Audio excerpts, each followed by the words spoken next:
What common sales practices should actually be illegal? Hidden charges. Yeah, your package/tickets or whatever cost $25, but once you get all the charges, shipping, convenience fees, taxes and everything else, you're actually charging me for double that. When daydreaming about what I would do if I ran for president, I have always felt that a major part of my campaign would be requiring that if something is advertised for a certain price, then the average member of the target audience should be able to buy it for that price plus sales tax and not 1 penny more. Medical institutions in the United States almost never allow a patient to know how much any of their services cost until the patient has already received treatment and is financially obligated to pay for it. Well, we got the infection that was killing you, that'll be $116,000. Why does it cost so much? Because fuck you, that's why. You want to go back to dying? Now pay us. Offering 5% discount on everything in store, then saying no refund or exchange on sale items. Here's a store that's slowly becoming more popular in Southern California called Owlfish, and they have different sales for each day of the week. Monday could be dresses, Tuesday accessories, etc. And my girlfriend and I happened in on a Saturday to purchase some clothes, found out on Saturdays the entire store is 5% off. We went to buy my sister a birthday gift, then they told us no returns on sale items. I almost wanted to ask if I could turn down the 5% off so that my sister could return it if it didn't fit her or if she didn't like it, lol. A free trial that automatically subs you if you don't cancel before it runs out. If you can't sign up without giving them your credit card information, it's not free. Call this number to sign up quickly 24/7.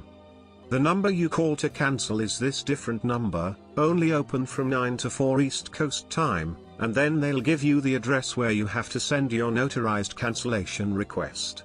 Please be sure to use the proper formatting to ensure your request goes through. My wife joined Planet Fitness at the location. You can apparently only cancel by mail. Sent a registered letter to cancel so I would get notification when they received it. Paid extra for that shit. They stated on the phone they never received it. I told them I sent it as a registered letter and magically found it and cancelled the account. They then tried to not refund the extra month they billed me for. I spoke to a manager and got it refunded. It took me 3 calls too many. 50% off. Only $50. When the product never was $100. It was $50 to begin with. You check out and the checkout girl goes, "Congrats, you saved $49,372. I bought 3 polos and a pair of dress pants. I work in the travel industry, and this is everyday life for me.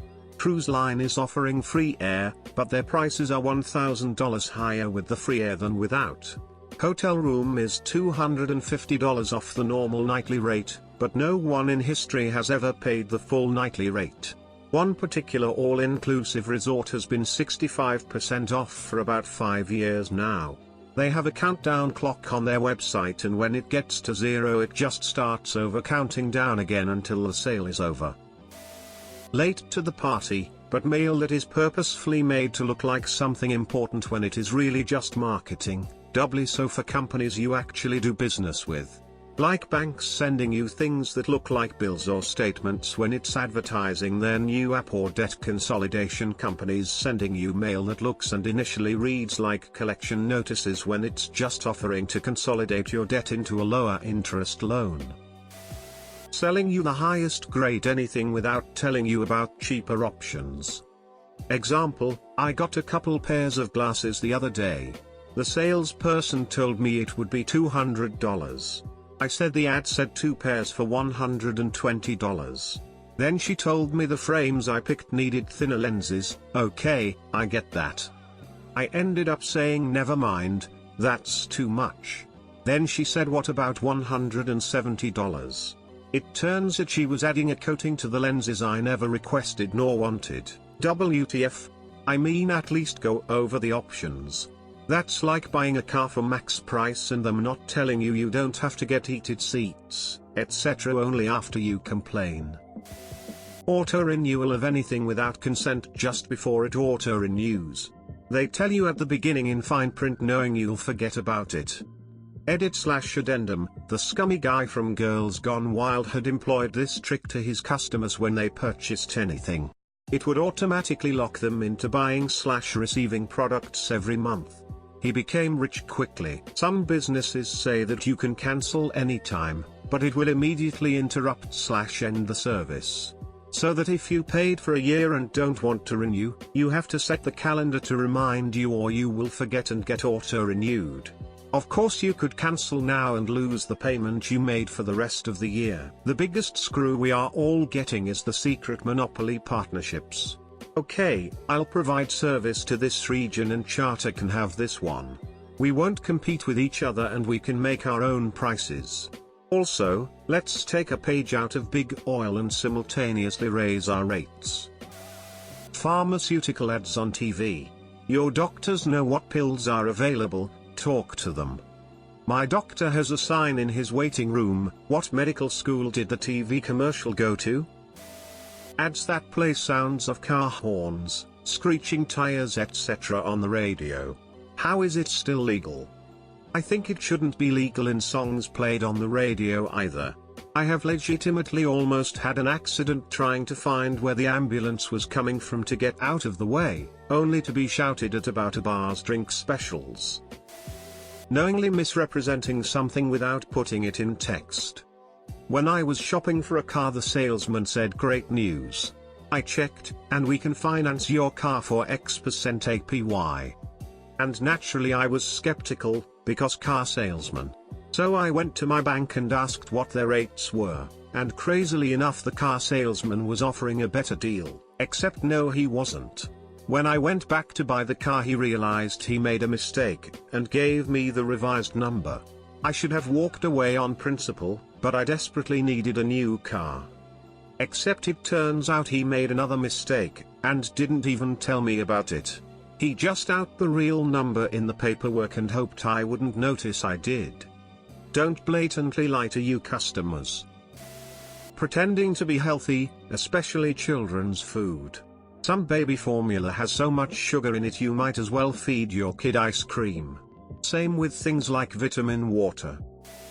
The new will beat anyone's price. Where you bring the proof of a lower price from a competitor, but sadly, it's not the same model because theirs has an added letter or number they made the manufacturer put on it for exactly this reason, so it would be impossible to price match exact models with any other seller. Oh, see, that's the Hoover 12345. We sell the Hoover 12345E. Sorry. I was working in an office next to an O2 Academy music venue. There was a band I wanted to see, so I looked online for tickets, £30 each plus £6 booking fee plus £1.50 card fee. Fucking con. So I went to the box office with cash and saved £7.50. My colleague was not as smart and paid the fees, plus an extra £2 for special delivery of his tickets. Fine print. If it isn't worth showing and openly communicating, it shouldn't be part of a sales contract. It would be a lot better if fine print was required to have a summary, or TL, doctor. The summary gives people a good overview of the contract, while the fine print covers the legal details. This gives the full fine print to cover all quirks and problems, but makes it difficult to slip a got ya clause in. Both groups are properly catered, but the consumer is better protected from legal trickery. Marketing internet service by speed if there are data caps or throttling. If my package is for 50 megs, I should be able to download 24/7 at 50 megs, with reasonably leeway for internet weather, obviously. Anything else is fraud and deceptive advertising. Not necessarily common, but multi-level marketing. Companies recruit non-salaried participants to sell a product. Those recruits usually have to pay some sort of upfront cost to participate. In addition to selling the company's product, they are encouraged to recruit additional participants, because you get a portion of any profit made by those you recruited. What ends up happening is a giant pyramid scheme where you rarely make any profit from your own sales to make it worthwhile, and you're trying to recruit new participants to make money that way. And every new participant you recruit faces the same issue. Research shows less than 10% of any recruited participant actually makes a profit. MLM is banned in some countries but allowed in the US with caveats. Amway is a good example of one of the larger ones. Thank you for watching Reddit Central. Make sure to subscribe and ring the notification bell so you never miss any new videos. Feel free to share any similar stories in the comments below.